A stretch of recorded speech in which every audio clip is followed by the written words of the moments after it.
Pragya Parmeshwar Pujari, standard 7th B, school name Shri Mallikarjun high school, Hatur Nagar, Solapur. My project name smart flood alert and early warning system means smart पूर सूचना आणि पूर्व इशारा प्रणाली. हे आहे रेन गेज सेन्सर म्हणजेच पर्जन्यमापक म्हणजे पाऊस किती पडतो याची माहिती देतो. आणि हा आहे हायड्रोमेट्रिक गेज अँड कॅमेराज म्हणजेच पाण्याचा प्रवाह, पाणी किती वेगाने वाहते याची माहिती देतो.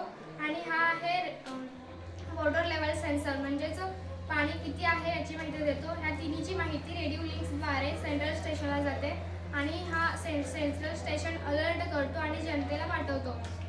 मोबाईल ॲप्स, SMS किंवा इतर साधनाच्या माध्यमातून तो वेळेवर जनतेला पाठवतो. जलद प्रतिसाद स्थलांतर आणि जीव व मालमत्तेचे नुकसान कमी करता येते. प्रॉब्लेम आहे नदीला पूर आल्यावर आजूबाजूच्या गावात पाणी शिरतं आणि सगळ्यांचे नासधूस होते. मौल्यवान वस्तू, वाहने सगळे वाहून जातात. त्यामुळे सोल्युशन आहे शेवटी जीवित आणि मालमत्तेचे नुकसान कमी करता येते. थँक्यू.